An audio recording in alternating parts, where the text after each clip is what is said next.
Oke, selamat pagi anak-anak sekalian. Salam bertemu kembali dengan pembelajaran budaya Melayu masih dengan Serlaung.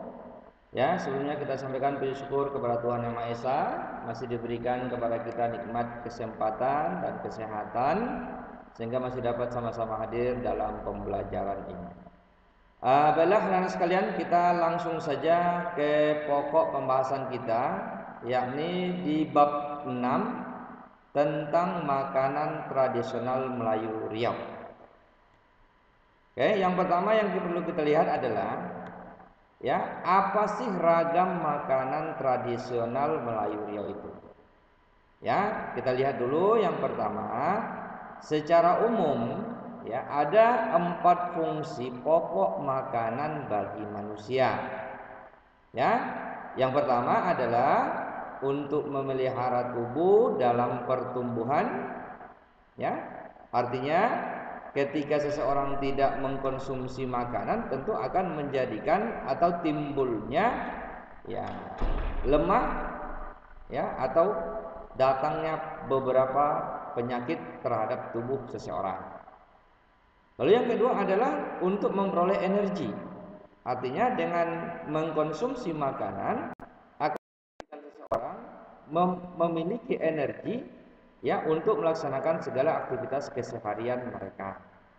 Lalu yang ketiga adalah untuk mengatur metabolisme tubuh. Artinya makanan tadi sebagai makanan pokok ataupun makanan ringan yang dapat untuk menjadikan seseorang sehat dalam bentuk metabolisme tubuhnya. Lalu yang keempat adalah berperan dalam mekanisme pertahanan tubuh. Artinya ketika seseorang itu tidak mengkonsumsi makanan, maka akan menjadikan dia lemah dan menjadikan gampang untuk hinggap penyakit di dalam tubuh seseorang. Nah, ini secara umum. Lalu bagaimana pandangan atau ragam makanan tradisional masyarakat Melayu Riau? Nah, ini yang perlu kita bahas dulu.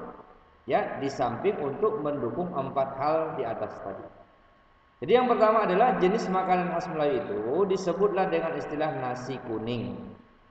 Atau nasi yang pada dasarnya kita lihat sebentuk nasi yang warnanya kuning. Lalu apa saja bahannya?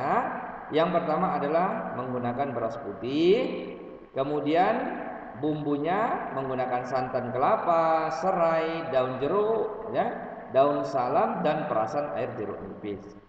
Cara membuatnya dengan beras putih tadi direndam dengan air kunyit yang berasnya dikukus hingga matang, kemudian nasi dicampur dengan santan kelapa. Jadi barangkali mungkin untuk praktek ini anak-anak sekalian ini karena situasi kita yang tidak kondusif, artinya pengaruh wabah ini, sehingga pada dasarnya ini hanya teoritis saja. Kita harus melakukan praktek sebenarnya di sini, tapi kita masih terhukum dengan wabah yang sedang melanda saat ini. Kemudian anak sekalian, yang kedua disebut dengan nasi lemak, yakni yang terdiri dari beras putih sebagai bahan dasarnya, kemudian ditambah dengan santan yang kental.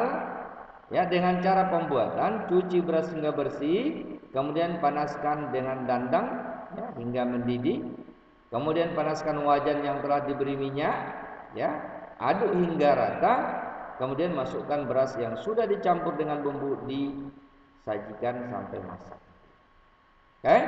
Lalu yang ketiga adalah disebut dengan nasi manis. Ini adalah jenis makanan yang berupa pulut yang dimasak bersama gula enau dan kelapa, sehingga ini identik warnanya hitam atau kecoklatan.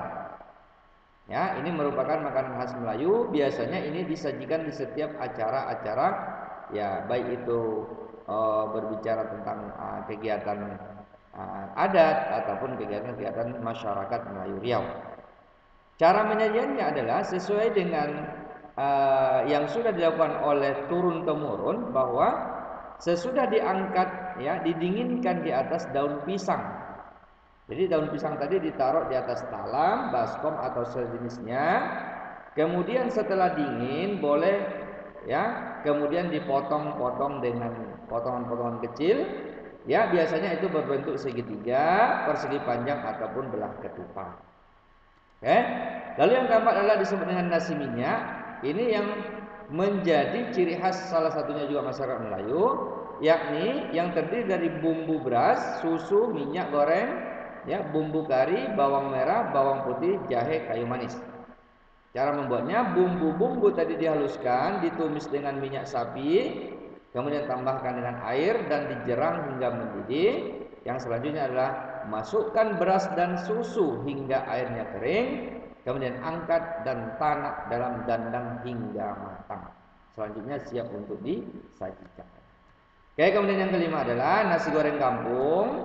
Ya, ini adalah merupakan nasi goreng yang khas dalam masyarakat Melayu, yang pada dasarnya adalah sama dengan nasi goreng lainnya. Cuman yang menjadi ciri khasnya adalah terletak pada aroma khas belacannya. Ya kan?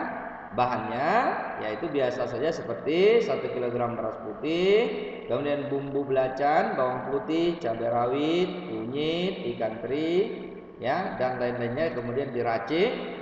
Cara membuatnya yakni dengan cara kita haluskan bumbu tadi dulu, lalu dipanaskan minyak dan tumis bumbu yang halus tadi. Kemudian masukkan nasi dan aduk hingga rata dan matang. Ya, kemudian siap untuk disajikan.